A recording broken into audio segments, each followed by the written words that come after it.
کیا آپ کو کسی نے بتایا ہے کہ شہر میں لوگ کیا باتیں کر رہے ہیں؟ ایک شہری نے کہا۔ کیا تم لوگ نہیں جانتے کہ یہ بزدلی ہے؟ توما نے کہا، ہم نے ابھی محاصرہ توڑنے کی کارروائی کی ہی نہیں۔ کیا تم لوگ مجھے یہ مشورہ دینے آئے ہو کہ میں مسلمانوں کے آگے ہتھیار ڈال دوں؟ ہم سالار معظم کو شہر کی صورتحال بتانے آئے ہیں، وفد کے ایک اور آدمی نے کہا۔ شہر کے لوگ یہ سن کر ہراساں ہیں کہ جس فوج نے محاصرہ بھی کر رکھا ہے اور ہماری کمک کو بھی ختم کر دیا ہے، وہ اس شہر میں بھی داخل ہو جائے گی۔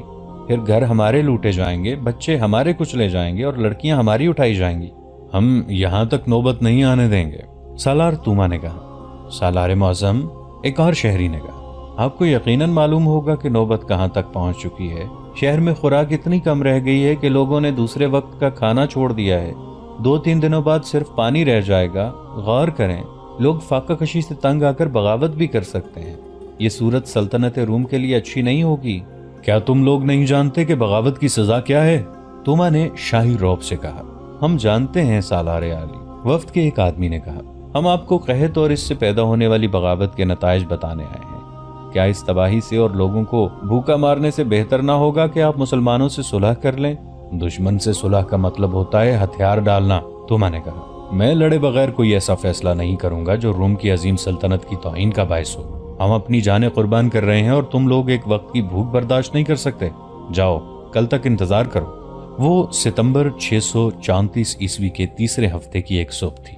رومی سالار توما نے شہر کے ہر دروازے کی حفاظت کے لیے جو دستے متعین کیے ہوئے تھے، ان سب میں سے زیادہ نفری نکال کر اکٹھی کی اور وہ دروازہ کھلوایا جو اس کے اپنے نام سے موسوم تھا، باب توما، اور اپنی قیادت میں مسلمانوں کے اس دستے پر حملہ کر دیا جو اس دروازے کے سامنے متعین تھا۔ یہ 5000 مسلمان سواروں کا دستہ تھا جس کے سالار شرجیل رضی اللہ عنہ بن حسنہ تھے۔ توما کے حملے کا انداز آج کے دور کی جنگ کا سا تھا۔ اس نے دیوار اور برجوں سے مسلمانوں پر تیروں کی بوچھاڑیں مارنی شروع کی اور اس کے ساتھ فلاخنوں سے سنگ باری کی۔ تیروں اور پتھروں کے سائے میں توما نے اپنی فوج کو تیز حملے کے لیے آگے بڑھایا تھا۔ یہ طریقہ کارگر تھا۔ مسلمان پیچھے ہٹنے پر مجبور نظر آنے لگے تھے اور ان کا دھیان تیروں اور پتھروں سے بچنے پر لگ گیا تھا۔ کوئی پیچھے نہیں ہٹے گا، سالار شرجیل رضی اللہ عنہ نے چلا کر کہا۔ تمام تیر انداز آگے ہو جاؤ۔ مسلمان تیر اندازوں نے جوابی تیر اندازی شروع کر دی۔ رومیوں کے پتھر اور تیر چونکہ اوپر سے آ رہے تھے اور تیز بھی تھے، اس لیے مسلمانوں کا نقصان زیادہ ہو رہا تھا۔ پہلی بوچھاڑوں میں کئی مسلمان شہید ہو گئے۔ ان کے تیروں نے رومیوں کا کچھ نقصان کیا، لیکن یہ مسلمانوں کے مقابلے میں کم تھا۔ مورخ واقدی، طبری اور ابو سعید نے ایک واقعہ بیان کیا ہے۔ رومی تیروں سے شہید ہونے والوں میں ایک مجاہد ابان بن سعید بھی تھے، جن کا پورا نام ابان بن سعید بن العاص رضی اللہ عنہ تھا۔ فوراً ہی ابان کی شہادت کی خبر پیچھے ان خیموں تک پہنچ گئی جن میں مسلمانوں کی خواتین اور بچے تھے۔ ابان بن سعید کی بیوی بھی وہیں تھی۔ ان کی شادی ہوئے چند ہی دن گزرے تھے۔ یہ خاتون لشکر کے ساتھ زخمیوں کی دیکھ بھال اور پانی پلانے کے فرائض کے لیے آئی تھی، اور محاذ پر ہی اسے ابان شہید نے اپنے عقد میں لے لیا۔ کسی بھی مورخ نے اس خاتون کا نام نہیں لکھا۔ اسے پتہ چلا کہ اس کا خامند شہید ہو گیا ہے تو وہ اٹھ دوڑی اور شرجیل رضی اللہ عنہ کے دستے میں جا پہنچی۔ کہاں ہے میرے خامند کی لاش؟ وہ چلانے لگی۔ کہاں ہے سعید کے بیٹے کی لاش؟ 5000 گھڑ سواروں میں جن پر تیر اور پتھر برس رہے تھے، ابان بن سعید شہید کی بیوہ دوڑتی اور شہید کی لاش کا پوچھتی پھرتی تھی۔ کسی نے اسے پیچھے جانے کو کہا اور یہ بھی کہ اس کے خامند کی لاش اس کے پاس بھیج دی جائے گی، لیکن وہ تو صدمے سے جیسے دماغی توازن کھو بیٹھی تھی۔ کسی نے اسے وہ جگہ دکھا دی جہاں ابان کی لاش پڑی تھی۔ ابھی لاشیں نہیں اٹھائی جا سکتی تھیں۔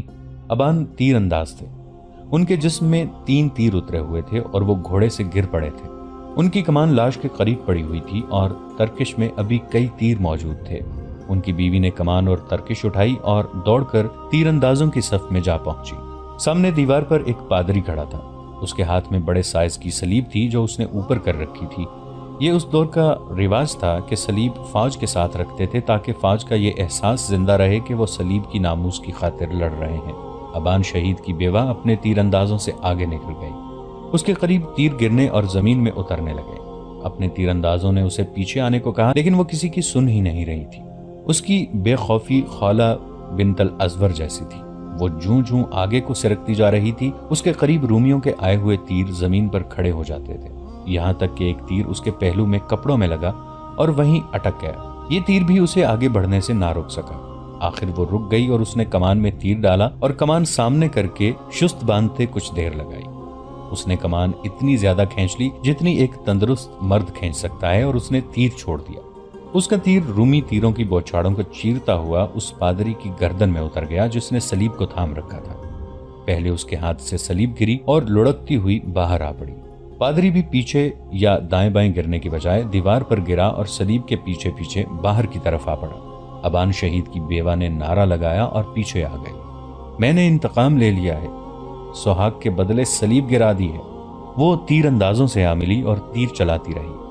صلیب اور پادری کے گرنے کا اثر مسلمانوں پر یہ ہوا کہ ان کا حوصلہ بڑھ گیا، اور ان کا حوصلہ اس لیے بھی بڑھا کہ یہ تیر ایک عورت نے چلایا تھا۔ صلیب کے گرنے کا اثر جو رومیوں پر ہوا وہ ان کے لڑنے کے جذبے کے لیے اچھا نہیں تھا۔ دروازہ جس کا نام باب توما تھا کھل چکا تھا۔ توما نے دیکھ لیا تھا کہ اس کی تیر اندازی اور سنگباری نے مسلمانوں کی حالت کمزور کر دی ہے۔ اس نے حملے کا حکم دے دیا۔ عجیب بات یہ کہ اس نے سواروں کے مقابلے میں سوار نہ نکالے۔ اس نے پیادوں سے حملہ کرایا اور کمان خود باہر آ کر کی۔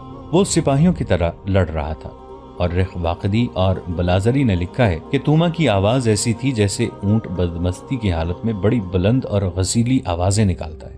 شرجیل رضی اللہ عنہ نے بڑی تیزی سے اپنے سواروں کو آمنے سامنے کی لڑائی کی ترتیب میں کر لیا۔ توما نے یہ چال چلی کہ اپنے دستوں کو پھیلا دیا۔ اس کی فوج کی تعداد مسلمانوں کی نسبت زیادہ تھی۔ اس کے پیادے سواروں کا مقابلہ بڑی بے جگری اور مہارت سے کر رہے تھے۔ شہر کے دوسرے دروازوں کے سامنے مسلمانوں کے جو دستے متعین تھے وہ اس وجہ سے شرجیل رضی اللہ عنہ کی مدد کو نہیں آ رہے تھے کہ ایسا ہی حملہ دوسرے دروازوں سے بھی ہو سکتا تھا۔ توما گرج اور دھاڑ رہا تھا۔ اسے مسلمانوں کا پرچم نظر آ گیا۔ اس کا مطلب یہ تھا کہ مسلمانوں کا سالار وہاں ہے۔ وہ سیدھا ادھر آیا۔ شرجیل رضی اللہ عنہ نے اسے دیکھ لیا اور تلوار سونت کر اس کے مقابلے کے لیے تیار ہو گئے۔ دونوں نے ایک دوسرے کو للکارا۔ ان میں 10-12 قدم فاصلہ رہ گیا ہوگا کہ ایک تیر توما کی دائیں آنکھ میں اتر گیا۔ اس نے ہاتھ اس آنکھ پر رکھ لیے اور وہ بیٹھ گیا۔ شرجیل رضی اللہ عنہ نے آگے بڑھ کر اس پر حملہ نہ کیا۔ توما کے محافظوں نے اس کے گرد حصار بنا لیا، پھر اسے اٹھا کر لے گئے۔ مورخوں نے متفقہ طور پر لکھا ہے کہ یہ تیر ابان بن سعید شہید کی بیوہ نے چلایا تھا۔ اپنے سالار کے گرنے سے رومیوں کا حوصلہ بھی گر پڑا اور وہ پیچھے ہٹنے لگے۔ شرجیل رضی اللہ عنہ کے پہلوں والے تیر اندازوں نے تیروں کی بوچھاڑیں مارنی شروع کر دی۔ رومی تیزی سے پیچھے ہٹے اور قلعے کے دروازے میں غائب ہوتے چلے گئے، اور پیچھے جو لاشیں چھوڑ گئے ان کا کوئی حساب نہ تھا۔ رومیوں کا سپہ سالار مارا گیا ہے۔ مسلمانوں نے نعرے لگانے شروع کر دیے، ہم رومیوں کے قاتل ہیں، رومی سالار کو ایک عورت نے مار ڈالا ہے، توما رومی کو اندھا کر کے مارا ہے، باہر آؤ رومیوں، اپنی صلیب اور پادری کو اٹھا لے جاؤ۔ دیوار پر کھڑے رومی یہ نعرے سن رہے تھے، اور یہ نعرے شہر کے اندر بھی سنائی دے رہے تھے۔ یہ نعرے رومی فوج اور دمشق کے شہریوں کے حوصلے اور جذبے کے لیے تیروں کی طرح مہلک تھے۔ مسلمانوں کا جانی نقصان بھی کچھ کم نہیں تھا۔